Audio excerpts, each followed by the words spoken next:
नमस्कार। मैं श्रीपाद बख्शी पुनः उपस्थित हूँ आपके सामने पानी से जिंदगी से एक और मोती लेकर।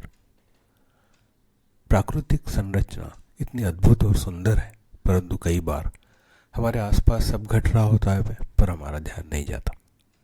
एक वीडियो के माध्यम से ऐसी ही एक बात पर ध्यान गया।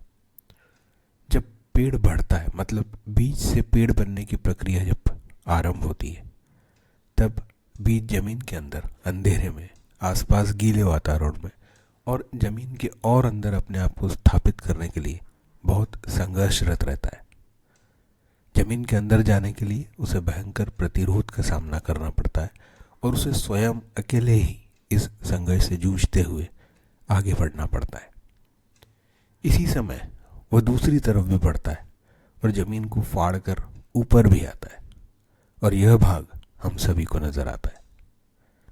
इसका मतलब हर पेड़, चाहे वो कितना भी बड़ा हो या छोटा, दोनों तरफ बढ़ता है।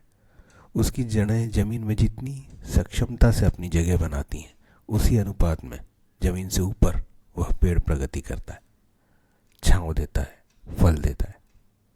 इस बात को तकनीकी भाषा में पेड़ की ग्रेविट्रोपिक और फोटोट्रोपिक ग्रोथ कहते हैं।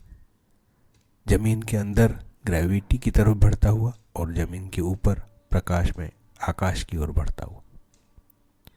हमें जो भाग दिखता है उसमें पेड़ की टहनियाँ, पत्ते, फल और फूल नजर आते हैं, परंतु पेड़ के जिस भाग ने सबसे अधिक संघर्ष किया वह भाग हमारी दृष्टि में नहीं आता।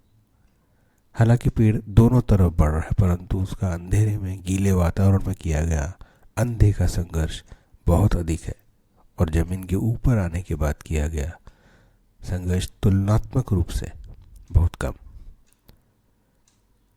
जो बात और भी अच्छी हुई है कि इतने संघर्ष के बाद ऊपर आया पेड़ का वह भाग सिर्फ दूसरों के काम आता है। किसी को छांव देता है, किसी को पत्तियां, किसी को फल, और यदि बच्चे चाहें तो उनको झूलने के लिए अपनी टहनियाँ भी। हालांकि यह दुर्भाग्यपूर्ण है कि इसके बाद भी मानव की ज़रूरतें पूरी नहीं होती और वह इसे भी काट कर अपने काम में ले लेता है। बीज से पेड़ बनने की यह प्रक्रिया हम मनुष्यों पर भी लागू होती है।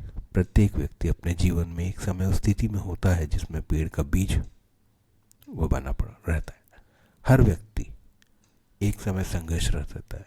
उसके पास आसपास सिर्फ अंधेरा ही हो यह भले जरूरी नहीं, परंतु विपरीत परिस्थितियां होती हैं जिससे वह जूझता है, वह भी अकेले। ये विपरीत परिस्थितियां भले ही उसे नीचे खींचती हैं, उसे शारीरिक व मानसिक त्रास देती है, चुनौतियां प्रस्तुत करती हैं, परंतु साथ ही उसे मजबूत भी बनाती हैं।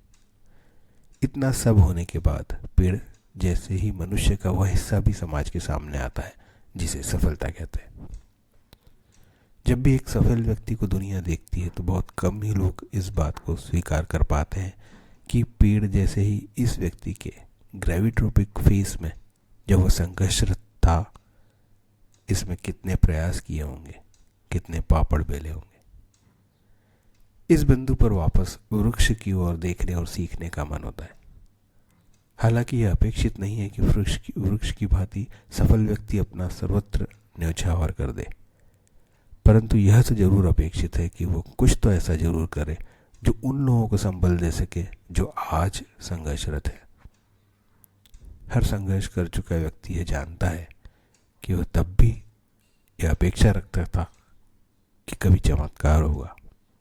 इसलिए आज जब वह सफल है, किसी और के लिए चमत्कार कर सकने की स्थिति में है, तो उसने भी जरूर यह करना चाहिए। जय हो, नमस्कार।